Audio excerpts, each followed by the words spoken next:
Good Morning Night Vale is brought to you by The Disappearances of Lydia Fontaine, a new independently produced and crowdfunded 10-episode original audio drama. Set in a deceptively familiar world of electronic surveillance and machine-mediated communication, The Disappearances of Lydia Fontaine follows Lydia Ryan and her friends, lovelorn Ethan and wannabe internet sensation Dee, as they struggle to unravel the mystery of her mother's disappearance. Escape the sinister Fontaine family, and survive the feud over her grandfather's supernatural legacy. It weaves bitter family drama and high-stakes intrigue with fantasy and cyberpunk elements to create a surreal mystery about secrets and grudges, old books, big data, and the promise of infinite knowledge. And do not forget the talking birds. It's a full-cast production with original music and a bespoke soundscape presented through a series of found-footage-style surveillance recordings. And it's important to note, this show was made entirely without generative AI. Even the computers are voiced by human actors. Episodes are free, and you can start listening right now with the Season 1 finale due to come out on August 16th. For more information, go to lydiadisappears.com. and find The Disappearances of Lydia Fontaine wherever you get your podcasts and start listening from the beginning. Insurance isn't one size fits all, and shopping for it shouldn't feel like squeezing into something that just doesn't fit. That's why drivers have enjoyed Progressive's Name Your Price tool for years. With the Name Your Price tool, you tell them what you want to pay, and they show you options that fit your budget. Enough hunting for discounts, trying to calculate rates, and tinkering with coverages. Maybe you're picking out your very first policy, or maybe you're just looking for something that works better for you and your family. Either way, they make it simple to see your options. No guesswork, no surprises. Ready to see how easy and fun shopping for car insurance can be? Visit Progressive.com and give the Name Your Price tool a try. Take the stress out of shopping and find coverage that fits your life, on your terms. Progressive Casualty Insurance Company and Affiliates. Price and coverage match limited by state law. Please, stop preventing it from happening. I don't know how you got this power, but... Let it snow. Let it snow. Let it snow! Good morning, Night Vale. Ho, ho, ho, ho, ho.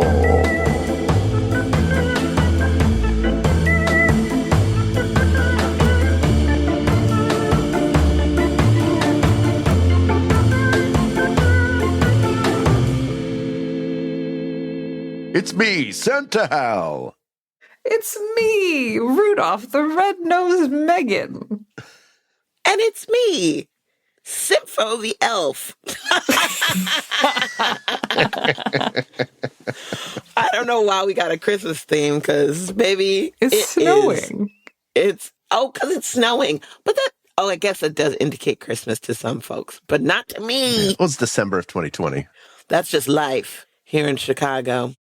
Oh, but it is December of 2020. You're right. Mm-hmm. But not now, because right now we're doing what we love to do the most, which is talking about each episode of Welcome to Night Vale, painstakingly going episode by episode, inciting, like giving our insight as cast members, because, we love it and we love you guys. Currently, it is in our time. It is Wednesday, April 2nd, the year of our spaghetti monster, 2025, and the time is 9:57 Central Time. Oh boy. Guys, episode 179. Oof. First snow. Amazing. The description of that episode is, the first snow, parentheses, ever, close parentheses, is falling in Night Vale. Let's talk about it. Sure is. I have never experienced except for when I was a little kid, I've always lived in a place with snow, so I can't even imagine what it would be like to have it be your first time experiencing snow. Yeah. Say that with quotation marks. Same. Yeah, it's weird living in LA, going from living and growing up in a place with snow to being in a place without snow. When I was back in New York last week to move out, it's like March. It's like proper March, which is like, it's still fair game for snow, but like you're not expecting it. And I went out for a walk and I got like full on stuck in a snow squall, like in a hoodie and New Balances, like just like 5 miles from home. Just like, well, it is what it is. Guess you're going to miss the snow when you live in LA. Yeah. But I love snow. I really do. It's like the thing I miss the most living out here. I love seasons. Yeah. And I guess LA has seasons, but Not really. yeah. Cold and hot. Not really. That's pretty much what happens. Things are kind of fall-y. Things get kind of springy, but yeah. Yeah. Those are briefer. Mm-hmm. And rain, it's really rain season. We haven't had a great rain season, obviously, this winter. So it's already like where I am. We're jumping up to the 80s this weekend. Whoa. So I don't know if that's temporary. This is the time of year where you keep thinking like, oh, it's going to get warm right away. And then it drops back down. But I miss snow also. I miss the seasons. I have a habit on my birthday of trying to seek out snow and travel to it wherever it may be. And snow days were the best days. Oh, yeah. As a kid.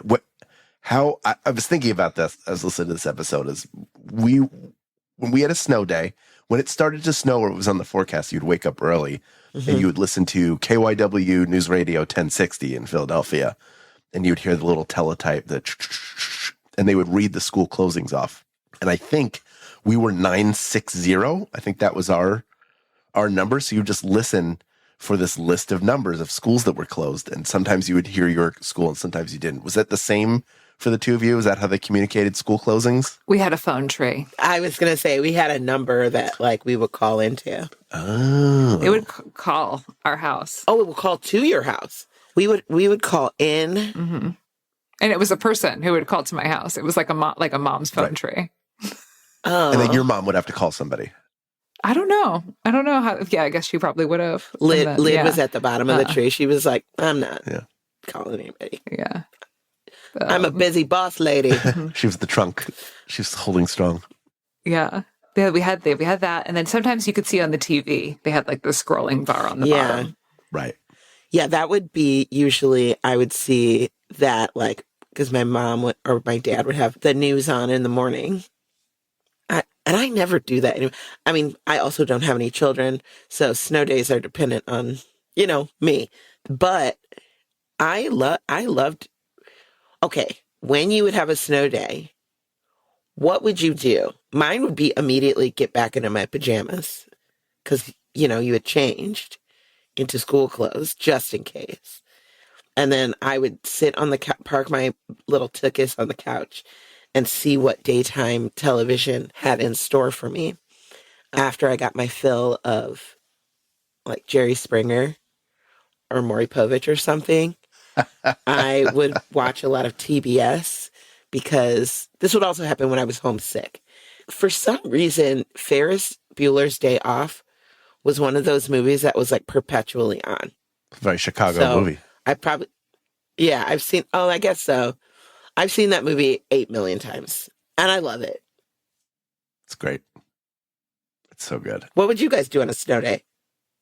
There were definitely video games and television, but it depends on if it was like icy roads, so you can't travel, that's not fun for a kid. But if we had accumulation, you would want to either go outside or try to make your way to a friend's house, like to go sledding. You want to go play in the snow. If you're we had a blizzard in 93 or 94, and one of my friends was stuck at the other friend's house for like 5 days. Wow. So that would be kind of cool. I'm sure at a certain point you want to go home, but also to have like a friend there to hang out with, because my mom couldn't go sledding.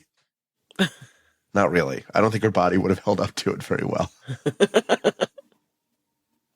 Yeah, we would go sledding. That was we would like fully just suit up and get out there. Behind my house, the elementary school was behind my house, but there was a big hill that led up to the sports fields, and there was a concrete staircase that when there was enough snow, you could sled down the concrete staircase and make it like you'd start at the top of the concrete staircase and then you could go all the way down to the street. Oh, fun.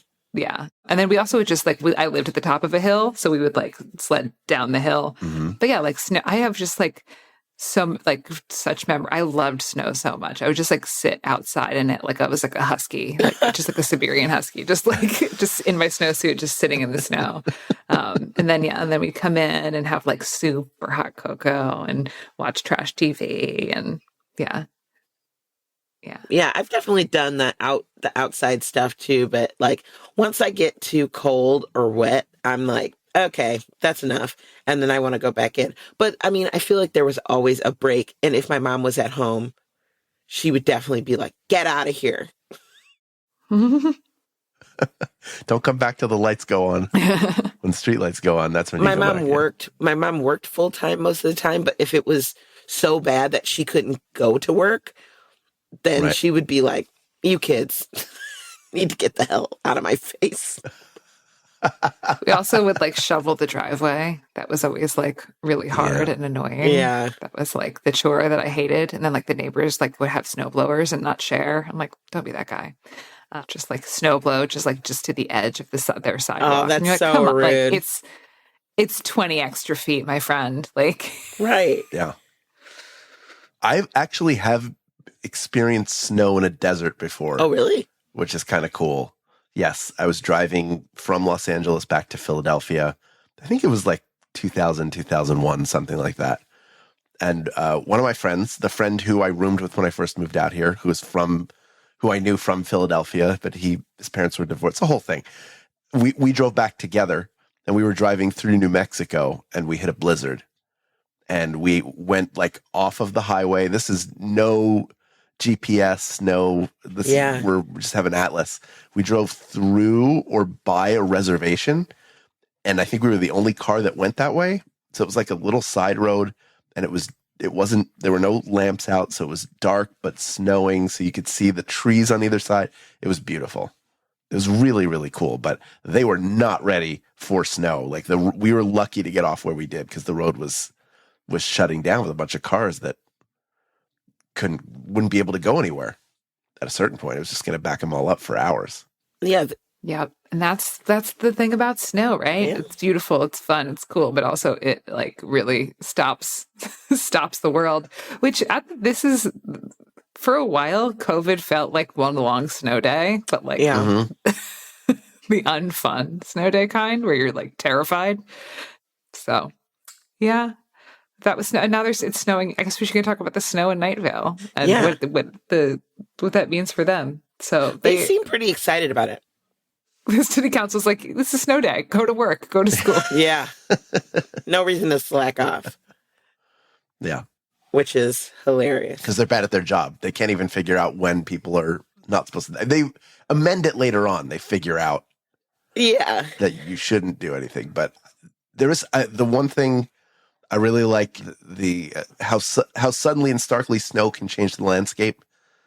And that's true. Just even looking out, you can look out your window 364 times in a year and it's boring and it looks the same. But when the snow hits, it looks like a postcard. It can make anything look.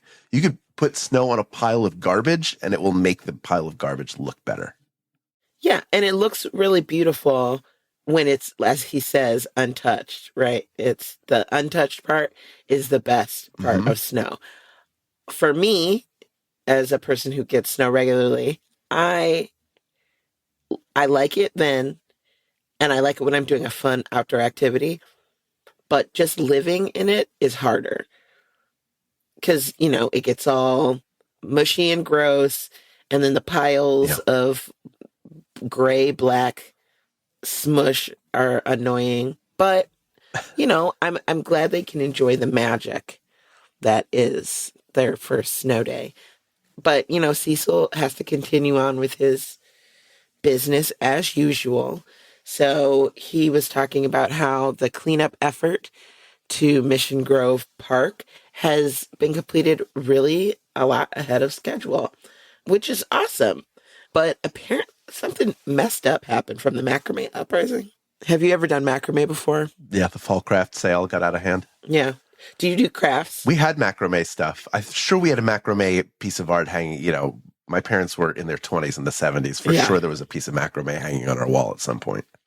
Macrame was huge back then. Oh, yeah.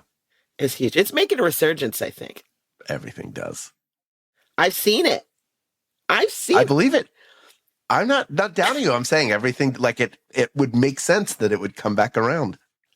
Yeah, but now people are selling it for like $700. It's like bespoke, of course, macrame designs or whatever. That's what I've seen online. It's just yarn tied to a piece of driftwood. Yeah, but yeah, different fancy knots. Sure. When you say it like that. But I guess everything is just whoever's willing to do it and then sell it. Because I guess you could do it if you wanted that. You could do it for yourself, right? Yeah, and then things went weird in the park after the macrame, and then then it's obvious that the cleanup was just burning. But then Leanne really didn't do a good job. And we find out later, of course, that that's the cause of the snow. But I'm glad that they had their moment of thinking that there was some sort of weather phenomenon. Yeah. And that she did a good job. Also, the amount of times that he said weather before the actual weather. Yeah. I was like, huh. I almost jumped like every time. I was like, music? No. Music? No. Yeah. It definitely struck me as odd as well, because it's like, we don't talk about the weather. Right. The weather's a song. We don't talk about like the weather. We don't talk about weather. We don't. No. Yeah, I found that also jumped out at me. The other thing, my favorite part of this episode is the Sharpie, the existential crisis Sharpie bit. Oh, it's so good about how nothing's permanent, but somehow Sharpies are. It was really, really beautifully written. I love Sharpies. Good ad for Sharpie. It's a great ad for Sharpies, although, an unpaid ad for Sharpies. This was a Joseph episode. Okay. Joseph wrote this one. I feel like the last one was a Joseph episode, too. Last one was a Brie. Oh, it was Brie. Okay. This was a Joseph. Yeah. Okay. Yeah.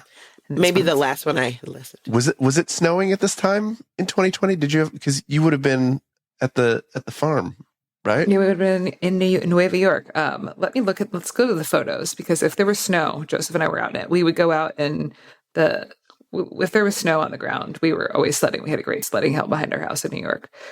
This would have been November. We might have had an early snowstorm. Let's see. There was a nor'easter. That was the 15th to the 17th. That was in Albany. A nor'easter? But this came out December 1st, didn't it? This was early. Yeah, so he had to have written this in early. In November. The thing is that we were in Los Angeles then. Maybe you were missing the snow. Oh. Just a picture of me. I'm just looking at my phone. There's just a picture of me, November 22nd, 2020. I'm just like so very lightly pregnant. Just a little pregnant. Mm-hmm. Artisanally pregnant. I was just like really waiting for it to be visible to other people. And it never was. Because you never saw anyone again. Yeah. Mm-hmm. Yep. Full body zoom never took off. Yeah, so Joseph grew up in Southern California, so he didn't really know snow until he moved to New York, and then he hated it. I feel like New York City snow probably sucks because it immediately becomes slush. And then you like step in it and it's slippery and annoying. New York City though is not a horrible place, not a horrible city to live in with snow because all the trains are underground. So for the most part, you can kind of still get around. Like even if you do snow day, it's like I don't know. I feel like New York's a pretty decent city to be set up for snow because it's like a walkable city and a subway city. So you're not going to you can still kind of get where you're going. And yeah. And you don't have to clean your car off. You don't have to shovel your driveway. Yeah. Which are a very annoying snow things. Was it 2014 or 2015 when I was in New York? Yeah. For shows. We had to cancel the show because of the snow. We canceled we did one day of shows and then the second day was canceled. And that theater was... Oh, yeah, the Snowpocalypse. Near Harlem? That was 2016. It was at like 125th Street on the east side. Yeah. And then I was staying in the Village with my cousins. And then we took the train to Central Park and we were walking around and it was just like, it was horrifically bad. And all the Broadway shows were, I think Lin-Manuel Miranda was at the theater. Was it Richard Rodgers? Is that where Hamilton is or was? And he was there, but nobody else showed up. And then eventually they canceled that show. And I had Paul Saborin of Paul and Storm fame, and his family had come in to see Hamilton, but it got canceled. So I took the train to Times Square, and I got all these pictures of Times Square completely quiet, no cars, snow everywhere. And it was that thing of like, this is a new way to experience Times Square. And this is something that people don't get because there are very rare times, even if there were no cars, there'd be tons of people, but there were no cars and hardly any people. And those that were we were all having the same experience of being in this snowed out area that's this major hub of the densest city in America, if not the world. Yeah. I remember that snowstorm. It was bad. It was almost 2 feet of snow. It was a lot of snow for New York City. And then I also remember another snowstorm in December. It was like maybe my first or second year when I was working with the Neo-Futurists. We had our best of weekend, and it snowed like 2 feet. It was like a 2 feet of snowstorm, and we did our show. And then we walked up Second Avenue in the middle of the road because there was no cars at all. You just like trudged through the snow and went to a bar because, of course, the bars were still open. And just could stand in the middle of Second Avenue at 12:30 at night on a Saturday, and there's no cars. Love it. It's cool. It's cool snow's cool, guys. Yeah. If you're privileged enough to have warm shelter and some, like very lucky to have a place to stay in New York and be there. But I got snowed in with we were effectively snowed in, but it allowed, and this is my father's first cousin. So he is pretty close to my dad's age, and his wife is as well. My cousins, they're the best, just the coolest people. And just to get to, it was like extra time we got to spend together that we wouldn't have otherwise. Like us going to Central Park, us just sitting and being warm in all of our sweatpants and socks and sweatshirts at the apartment. Like those are really, really, they're special opportunities that we could take all the time if we wanted to. But it's weather like that and things like that force us to slow down. Yeah. And we do not take those lessons. I mean, I didn't. I wasn't like, I want to be trapped inside with these people all the time. Like, I don't think like that. But I mean, like, I wouldn't mind if we were all snowed in somewhere. Like, I'd be okay with it. I think that would be fun. Not for a month, but that would be extra time we get to spend together where none of us have to be thinking about where we have to be next. That's the thing. As long as we have food, we'll be fine. You know? Yes. Like that one time when there was like a storm when we were in Philadelphia, and it was the Oscars, and we made that delicious meatballs and like pasta and stuff and garlic bread, salad. It was great. I loved that night. That was fun. That was really It was good. the Adele Dazeem Oscars. Oh, yeah. Yeah. It was the Adele Dazeem Oscars. Adele Dazeem. Mm-hmm. That was a nice place, too. It was. We did those shows at TLA. Yeah. And I ate What too a many time. cheesesteaks, namely 2. I thought I could have a second cheesesteak. I'm real hungry. Don't ever have kids. Listen to Never. Uncle Hal. Don't get the second cheesesteak. You think you want it, but you will pay for it later, and it won't be worth it. Don't even say worth it and start eating. It's going to be worth it. It won't be. Don't lie to yourself. It was a good cheesesteak, It though. was a good cheesesteak, yeah. Yeah, I like that you're giving the children good advice, Hal, because Yeah. Cecil also gives them good advice in one of my favorite segments called "Hey There, Cecil." Hey There, Cecil is one of my favorite segments, and I'm so happy it's back Yeah. Yeah, after 100 episodes. yeah. It's always funny when he'll be like, "Oh, I do this thing all the time," and we're like, "No, you don't. No, you don't." Which also makes me think, I'm like, are we only hearing parts? Are we hearing like, is it a day? Is it actually like, are we in like real time? Are there episodes that we're missing? I'm saying that quotation marks. Do you know what I mean? Like every time we hear an episode, has it possibly been 2 weeks in Night Vale Do you know what I mean? Has it? Yeah. Are we only getting part of the story? Because I want the behind the scenes, baby. I need the untucked. That's my mind canon. I love That's my that. mind canon. Is that we don't hear everything. Is that like Yeah, I think it's a daily show. Yeah. So in the Hey There Cecil segment in this one, the first one, of course, is about a person who has far too many knives. And in my head, when he's like, imagine how many knives is a lot of knives. And then like, it's way more than that. I'm thinking everything is covered in knives. He's lousy with knives. Not just like, I have a lot of knives, but not too many knives, And are they all sharp? Or are they like butter knives? Are they a bunch of different kind of knives? I have a bunch of different types of knives. I think I have like 7 different types of knives, at least. Because I've got cheese knives. Cheese knives, yeah. Like cheese and hors d'oeuvre sort of knives. Sure. Relatively blunt, more like spreaders, but they're technically a knife. And I have multiple kinds of those. I have steak knives. I have a regular butter knife, right? Just like what you would get with your utensils. I have a chef's knife. Yes. I have a bread knife. Yes. I have a fillet knife. Yes. I have a paring knife. Yes. I have, what else do I have? I got a bunch of knives. Yeah. I got knives for stabbing. I got knives for holding. I got knives for dancing. you have a knife tattoo? I do. I have a knife tattoo. Yeah. That's a different kind of knife. Maybe I do have too many knives. You're into knives. Yeah.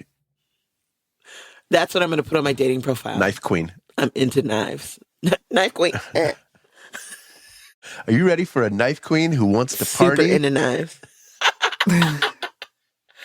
That's going to get some weird requests. Yeah. Do you want the person who says yes to that? Hello, knife queen. Right?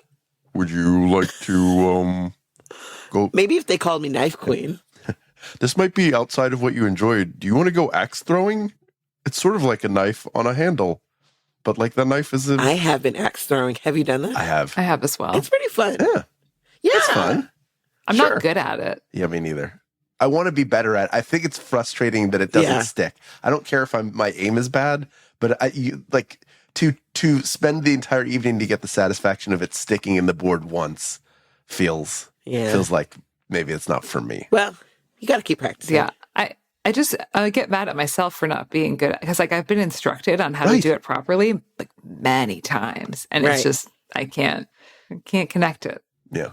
Like I've gotten a few of the like little bullseyes or whatever, and every time it sticks in, you're like, oh, it just like feels really good. But I don't know.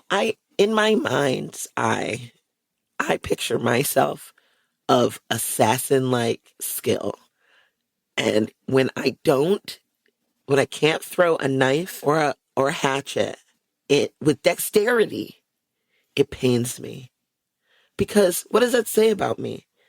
That I am not worthy of assassin-like qualities. Right. And that I am not, in fact, who I portend myself to be. I don't know. It's a real question of my character.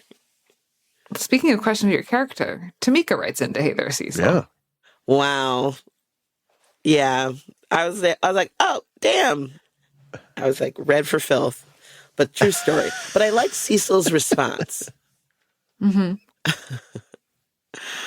I really liked Cecil's response. Like, don't rush, your life, basically.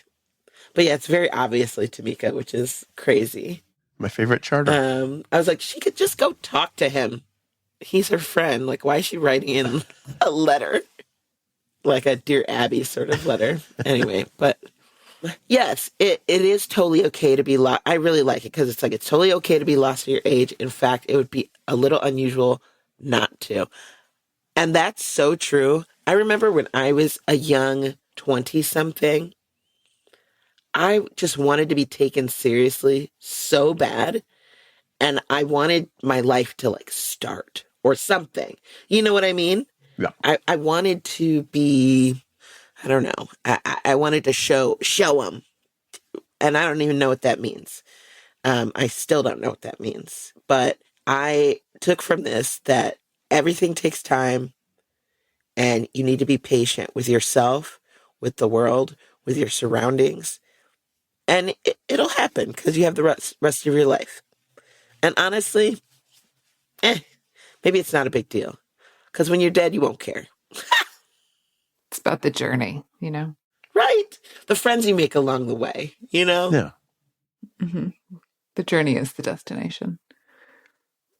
And then Telly the barber writes in, and that gets shut down quick. Immediately. Unforgivable sin. Cecil's still hot angry about that. Sure. He's still fresh. The wound's still fresh for him. One thing I have never really done, but when I was listening to this episode, I was like scrolling down and I was like, oh, there's comments under the episode. And I thought they were I always thought, I guess they were general comments about the show. You know what I mean? Like in the Spotify's. But no, it's about the individual episode. And there's only a few on here, but I thought they were funny because one was like, Cecil will never, and it was a day ago, actually.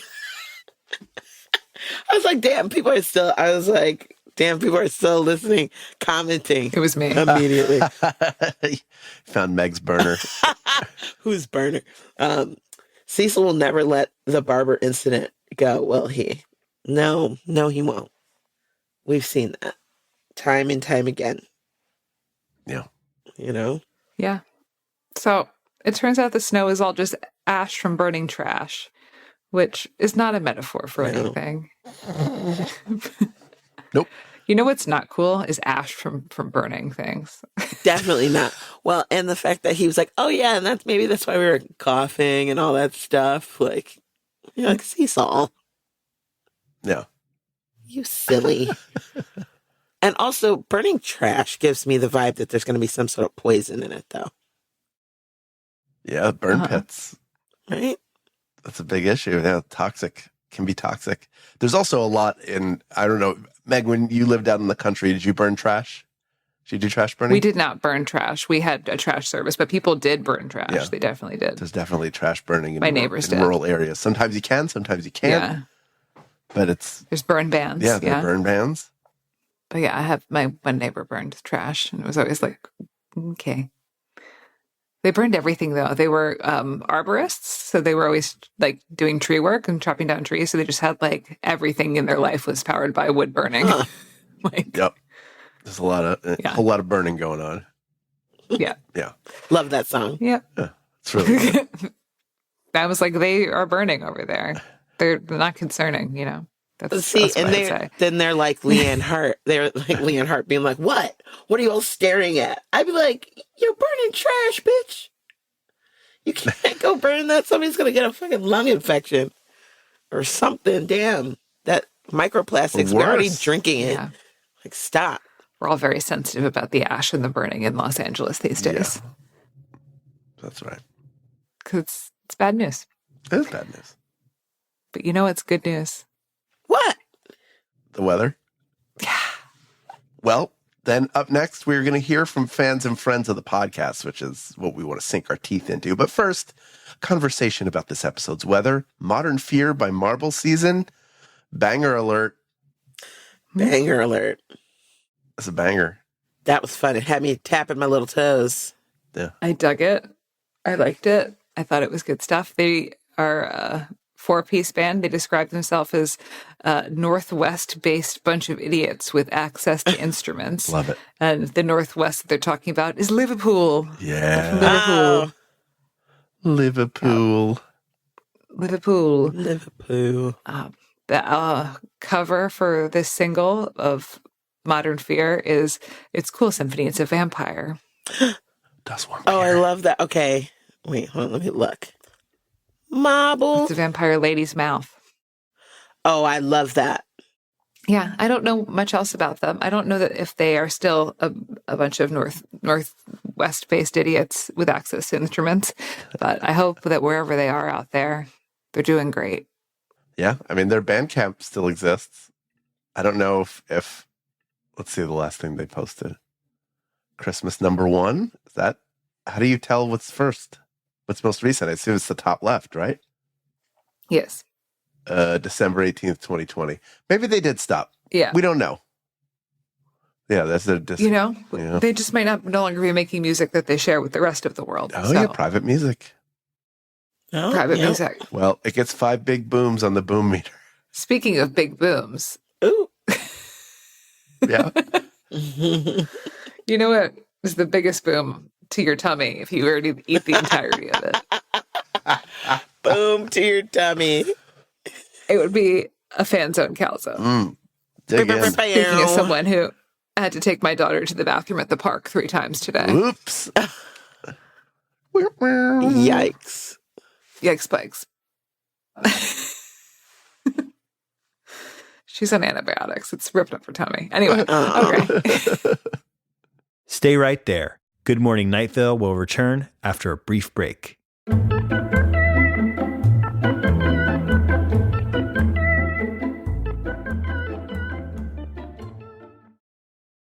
Lately, I've been all over the place. Between touring, dog sitting, and traveling, my routine has become non-existent. Now that my travel schedule has slowed down, I need to get back to eating real food and not just grabbing what I can when I can. And Factor is making that easier for me. Factor meals are ready in 2 minutes and require little to no prep and no cleanup. So even on the days when my schedule is completely out of whack, eating well is still achievable. Like today, I had 3 meetings and a client. By the time I was done, I was hungry and I just needed to eat. So I grabbed the Beurre Blanc filet mignon with Parmesan risotto and it was delicious. I was amazed at how tender it was and how flavorful the risotto was and saved me from having to pick something up quick. And in 2 minutes, I had something healthy, fresh, and delicious. So if you like fast, easy, and delicious meals, I think you would like Factor meals too. Let's eat real. Head to factormeals.com/GMNV50OFF and use code GMNV50OFF to get 50% off and 1 free breakfast item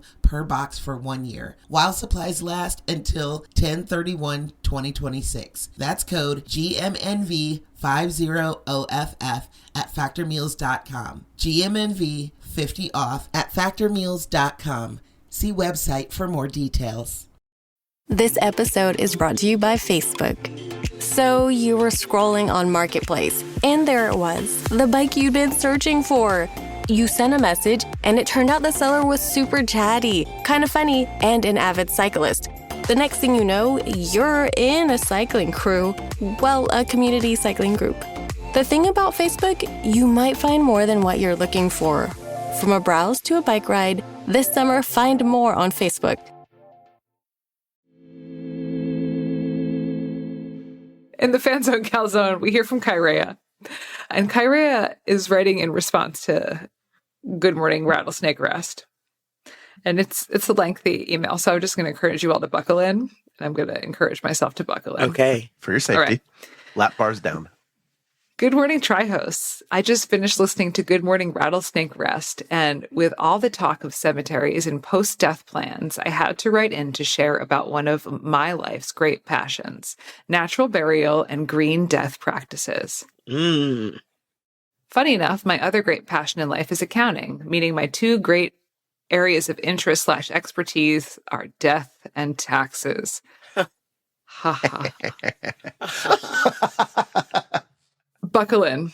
This is a long one. Thing 1. Cemeteries have historically resold burial plots as a very standard practice, especially cemeteries around churches in Europe. You can only fit so many individual plots for specific people in an entire town over hundreds and thousands of years in one churchyard. Once a significant amount of time has passed after burial, or if the family is no longer paying for the plot, especially if they are running out of space, they would give the plot to a new customer. Also, the oven crypts in New Orleans do something similar. They're not literally ovens, they just kind of look like ovens. When you were interned there, you paid for a certain number of years for the top slot to be yours. Then when your time was up, they would open the trapdoor under you and your bones would fall to the bottom of the crypt with all the other bones that were laid to rest there before you. I imagine with burial, some places would have exhumed the previous body before burying the next one. But since natural burial is one of the main ways humans have put a body to rest throughout all of human history before the 1800s, there may not have been any body left to exhume. Just like any other organic living thing, if you leave it to decompose in the ground long enough, it will completely transform back into dirt. And that brings me to thing 2. Natural burial, or as it was called until like 150 years ago, just burial. Fair warning, I'm going to get on my soapbox for a bit here. The practice of embalming bodies and burying them inside a concrete vault at a commercial cemetery is an extremely recent development in human history and has been massively detrimental to the health of the Earth's ecosystems. Humans consume a lot of biomass throughout our lives, and then when we die, our bodies are often not allowed to decompose naturally back into the earth or be eaten to return our biomass to the environment. Instead, the body is pumped full of carcinogenic and flammable chemicals, sealed in an expensive non-compostable casket, and placed in some dirt surrounded by a concrete vault that serves to separate the body from the earth so its decomposition doesn't affect the flatness of the lawn and make it difficult to mow the grass. This level of messing with the natural life and death cycle of the environment is on par with the damage done by extracting and burning non-renewable oil and coal from the earth. It's the same problem from the other side. The reason oil and coal are non-renewable is because living things that died millions of years ago became coal, and oil are now decomposed by fungus instead of compacting down into the earth and becoming carbon deposits. Then, on the other side, humans en masse are not allowing millions of living creatures to decompose back into the ground where their biomass can be sequestered as carbon and used in the environment's life cycles. And on top of that, they are taking all of that biomass and pumping it full of harmful substances, releasing tons of carbon to alter the landscape where the bodies are buried or burned, and all to prevent and delay decomposition as long as possible. It used to be completely normal for the family and loved ones of the deceased to clean and dress the body, prepping it for burial before a death professional came in to transport to the cemetery. If the family had land to do so, often people would bury their dead at home. The invention of embalming led to the rise of the commercial funeral industry and led to the expected norm of paying professionals to take care of everything, so that people often never see the body of a loved one unless there's a viewing of them embalmed in a casket. All of the world, but Americans especially, have become so disconnected from death and dead bodies that it becomes scary and seems dangerous. The truth is, even bodies in some state of decomposition very rarely pose any risk of spreading disease or making people sick. The most dangerous part of being a mortician is working with the embalming chemicals, not the bodies themselves. I do think there's a time and a place where embalming a body makes sense, especially with some of the efforts to make more green products for embalming, but I feel like it should be a rare occurrence and absolutely not the norm. I also respect that death and a person's wishes for their body are very personal, and everyone should have the right to decide what they want to have happen with their remains. I try not to judge people for feeling differently about what they want to do. I just wish people were better informed about the history of death care and the reality of the consequences of these processes. And I want everyone to have the opportunity to carefully consider what options exist that align with their values. There are so many more options for body disposal these days, and so many people out there fighting for the right to practice other safe and meaningful after-death options that are currently illegal for no good reason. I also feel like lining every burial plot with a concrete vault should be banned. It's so harmful, and it's a huge part of the carbon footprint of so-called traditional burial. A mausoleum or stone structure for a grave is one thing, but putting down concrete for the explicit purpose of separating the body from the earth and making the landscaping easier is so offensive to me, and probably as bad for the environment as golf courses, if not worse. Anyway, thing 3. I really want to be able to have a natural burial in the environment I've grown up and lived in my entire life. There are currently no cemeteries in or near my county that offer natural burial. Only cemeteries that have a separate little plot where they offer green burial, which still includes a concrete vault. I was working with a group of people for a while who were trying to start a natural cemetery here, but we ended up having to dissolve the organization because we didn't have enough people or time to dedicate it to it.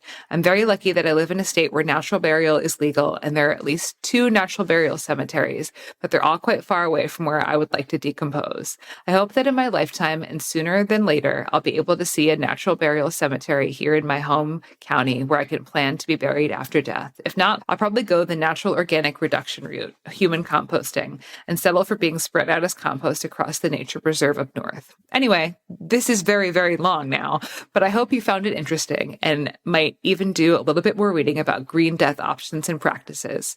Caitlin Doty is a prominent person in the movement who has written a few books and made many YouTube videos. The Caitlin Doty's channel is Ask a Mortician on the subject. If you want a recommendation where to start. Hope you all are doing well, and I look forward to the next episode. Kairea in Washington State. Wow. Kairea. Thank you so much for sharing all of that. And I completely agree with you. And I had thought about I didn't understand about the vaults and like how that was to make it so the grass in cemeteries was easier to mow. And like, it's just so silly and awful and terrible. And I'm mad about it. I'm mad about it too. Absolutely. Wow. That's so much. Could you repeat the second thing? I don't know. I thought that was awesome. And it's fascinating. It supports my belief that it's a scam. Like, it's all a scam. Like, it is. Trying to separate you from your dollar. Yeah. I love cemeteries because they're a peaceful place. They can be beautiful and stuff like that. But that's wild. That's why I don't want to be buried in the earth there, like that sort of thing, because I don't want them to dig up my bones 400 years from now when nobody's paying for or 100 years from now when nobody's paying for the friggin' plot. I paid for it already. Oh, and they'll try to 3D print your voice box so they can see what you sounded like. I sound like that. Beep, bop, ooh, bop, beep, beep, bop. It'll be a future TikTok sound. Oh, Lord. Yeah. Kyrie, I really appreciate you writing that in. I also really love Caitlin Doty. I've read all of her books. And she's the, Ask a Mortician. She's the Order of the Good Death. And okay. Wow. She wrote a memoir called Smoke Gets in Your Eyes. She wrote another one too. I've read all of them. Anyway, I would recommend reading more. And I would also recommend, I was also listening to a podcast today, one of my favorite podcasts that I listen to, Beautiful Anonymous, which is Chris Gethard's podcast. And the caller today on Beautiful Anonymous was a person training to become a death doula. So they talked a lot about this. And I think it's important to make sure that we're having these conversations and that we are also thinking about not just doing what was done in the past or for the past 150 years and thinking about how to move forward. I don't know. The composting thing seems cool. I love the composting idea. That's a good one. And, I think it's important for, like she said, like they said, we have been conditioned to be afraid of everything that comes with death and dying. And I think it does nothing but make it harder when we are confronted with that. So I mean, I wish I had been more prepared. I mean, you're never really prepared, but, understanding what the transition from life to death is like and understanding and not being scared, trying not to be as scared. Because I also have that anxiety just as a person, as a living human woman about my own demise. I'm sure it'll be glamorous no matter what it is, but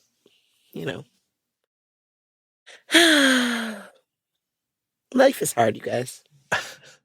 Speaking of life, Kristen writes, R.E. Night Vale Sex Shop. Uh-oh. The sex shop in Night Vale is Ralph's.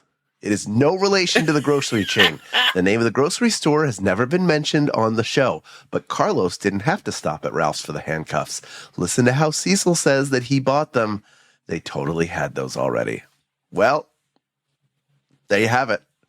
I just thought we could use a little bit of a palate cleanser after. I like that. Yeah. I got the lemon sorbet. Thank you for that. I love it. All right, now we're back into it. Next in the Calzone, we have Matthew with 2 T's on the Patreon about episode 178, Rattlesnake Rest. Coming back to this episode, my husband is from Colombia, and we were talking last month about burials. In his department, parentheses state, which is called Valle de Cauca. I probably said that terribly. Please don't judge me. It is common that you need to pay for a plot in the cemetery, but it is only for 4 years, after which time you can renew the plot, or you can have your loved one's remains cremated and interred in a wall permanently. His brother passed away in February of 2021, so his exhumation ceremony was last month, and the family was able to live stream it for him since he currently couldn't travel back for the event. That is really interesting. So it's like, okay, you're basically like renting a plot for 4 years.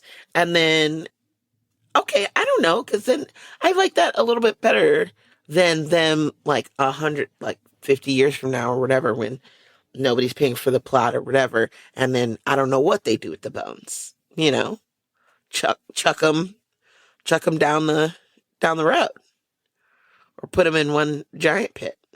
Yeah. I like that it has a ceremonial aspect to it. Yeah. So it's like even 4 years after someone's death, you can still have a ceremony for them, and you can still have a ceremony for the family. I think that's really nice to have that sort of, ceremony. Yeah, I love that. Built Absolutely. into that. I love that. Agreed. Well, thank you, Matthew, with 2 T's, and thank you all for listening to us, writing in, sending in your comments and questions. We really appreciate it, and it keeps our calzone hot and cheesy. The next episode will be You View. Until then, good morning, Night Vale. Good morning. Good Morning Night Vale is a Night Vale Presents production. It is hosted by Symphony Sanders, Meg Bashwiner, and Hal Lublin. It is edited by Felicia Dominguez and mixed by Vincent Cacchione. It is produced by Meg Bashwiner. Theme music by Disparition. Email us at info@goodmorningnightVale.com to share your theories and ask questions, or to tell us what snow is like where you live. This show is powered by our patrons like Adam Mancuso, Ali Graham, Angela Anishevsky, Arlene Bobka, Avery Lewis, and Belinda Matthey. If you are interested in supporting the show in exchange for lots of fun, exclusive, insider, hyper cool kid content, check us out at patreon.com/goodmorningnightVale. For more info on this show, go to goodmorningnightVale.com. Special thanks to Joella Knapp, Jeffrey Craner, and Joseph Fink. The calzone ingredient of the week is yellow snow.